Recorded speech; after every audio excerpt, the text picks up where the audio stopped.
محبت، دھوکہ اور سبق۔ میں نے 2 شادیاں کی تھیں، ایک گاؤں کی لڑکی فریحہ سے اور ایک شہر کی لڑکی زویا سے۔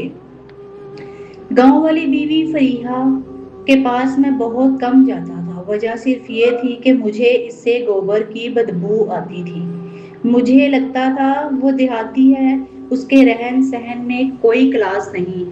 اس بار جب میں گاؤں آیا تو فریحہ نے میری بہت خدمت شروع کر دی۔ اسے شک ہو گیا تھا کہ شاید میں نے دوسری شادی کر لی ہے۔ وہ بار بار میرے پاؤں دباتی، رات کو میرے لیے ٹھنڈی لسی بنا کر لاتی، جسے پیتے ہی میں کمرے میں سو جاتا۔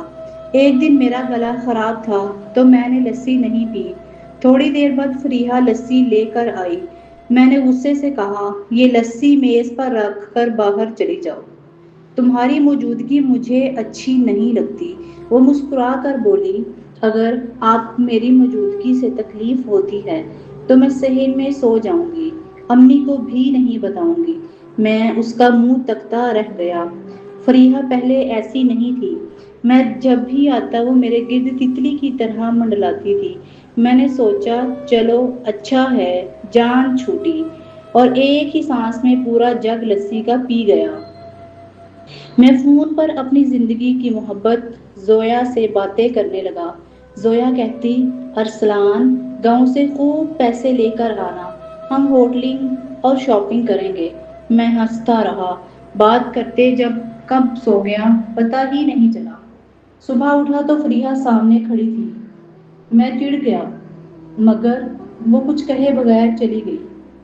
کھیتوں کا چکر لگا رہا تھا کہ ہمارا ملازم بھاگتا ہوا آیا، چودھری صاحب، میری بیوی گھر سے بھاگ گئی ہے۔ میں نے حیران ہو کر پوچھا تو وہ بولا، محبت کی شادی تھی، مگر اب وہ رات کو اٹھ کر صحن میں کسی لڑکے سے باتیں کرتی تھی۔ میں نے پکڑا تو معافی مانگ لی۔ آج صبح دیکھا تو گھر پر نہیں۔ ملازم کی بات سن کر مجھے فریحہ یاد آ گئی۔ شام تک ملازم کی بیوی مل گئی۔ اس نے کہا، میرا شوہر مجھے وقت نہیں دیتا، مجھے محبت مل گئی تو میں بھاگ گئی۔ میں گھر آیا تو ذہن بہت الجھا ہوا تھا۔ چھت پر جا کر زمینوں کے کاغذ دیکھنے لگا۔ آج بھی ساری جائیداد فریحہ کے نام تھی۔ ماضی کا قصہ۔ فریحہ میرے ماموں کی بیٹی ہے، ہم ایک ہی آنگن میں کھیل کر جوان ہوئے۔ میرے ابو اور ماموں کزن بھی تھے اور دوست بھی۔ بچپن میں ہی ہمارا رشتہ طے ہو گیا تھا۔ میں شہر پڑھنے چلا گیا۔ شہر کی چمک دمک نے مجھے اپنا دیوانہ بنا لیا۔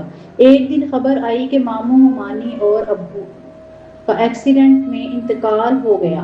میں ٹوٹ گیا۔ امی نے کہا، بیٹا، فریحہ کا رشتہ تم سے ہی ہوگا۔ میں مجبور تھا، شادی کر لی، مگر دل سے قبول نہیں کی۔ بعد میں پتہ چلا فریحہ ماموں کی کروڑوں کی جائیداد کی وارث ہے۔ میں نے زمینیں ملازموں کے سپرد کر دیں اور خود شہر نوکری کرنے لگا۔ پیسے لے کر شہر اڑا دیتا۔ شہر میں آفس میں زویا سے ملاقات ہوئی۔ وہ بہت بااعتماد اور خوبصورت تھی۔ ہماری دوستی ہوئی اور پھر شادی بھی۔ گھر والوں کو خبر تک نہ ہونے دی۔ سچ کا پردہ چاک ہوا۔ ایک دن میں شہر پہنچا تو زویا نے دروازہ دیر سے کھولا۔ وہ بنی سنوری تھی۔ میں نے پوچھا تو بولی، آپ کے لیے تیار ہوئی تھی۔ کچھ دیر بعد چوکیدار کی کال آئی، صاحب گھر کا مسئلہ ہے، آپ آ جائیں، مگر بیوی کو نہ بتانا۔ رات کو میں گھر گیا تو بیڈ روم سے آوازیں آ رہی تھی۔ اندر گیا تو زویا ایک لڑکے کے ساتھ بیٹھی تھی۔ وہ لڑکا بھاگ گیا۔ میں نے زویا کو تھپڑ مارا۔ وہ رو کر بولی، یہ میرا بچپن کا دوست عمران ہے، ہم ایک دوسرے سے محبت کرتے تھے، آپ سے صرف شادی اس لیے کی کہ آپ امیر ہیں، آپ کی جائیداد ہتھیانا چاہتی تھی، اب طلاق دے دیں۔ میں نے کہا، کبھی نہیں، اب تم قید رہو گی، نہ اپنا بناؤں گا نہ چھوڑوں گا۔ میں ٹوٹے دل کے ساتھ گاؤں واپس آ گیا۔ آخری سچ۔ ایک دوپہر میں نے فریحہ اور امی کو چھت پر باتیں کرتے سنا۔ امی، بیٹا تم ارسلان سے دور کیوں رہتی ہو؟ فریحہ رو کر بولی، امی جب سے ہوش سنبھالا ارسلان سے محبت کرتی ہوں۔ شادی کے بعد اسے راغب کرنے کی ہر کوشش کی، مگر وہ دور ہوتا گیا۔ پھر پتہ چلا اس نے شہر میں دوسری شادی کر لی ہے۔ اس دن فیصلہ کیا کہ اب اس کے سامنے نہیں آؤں گی، اپنی محبت دل میں دفن کر دوں گی۔ یہ سن کر میری آنکھیں کھل گئی۔ میں نیچے گیا اور فریحہ کے قدموں میں گر گیا۔ فریحہ، مجھے معاف کر دو، میں اندھا تھا، اب تمہیں دنیا کی ہر خوشی دوں گا۔ فریحہ نے کہا، ایک شرط پر معاف کروں گی، زویا کو طلاق دیں اور وعدہ کریں آئندہ کسی لڑکی کی طرف آنکھ اٹھا کر بھی نہیں دیکھیں گے۔ میں نے وعدہ کیا، زویا کو طلاق دے دی اور اپنی زندگی امی اور فریحہ کے ساتھ گزارنے کا فیصلہ کر لیا۔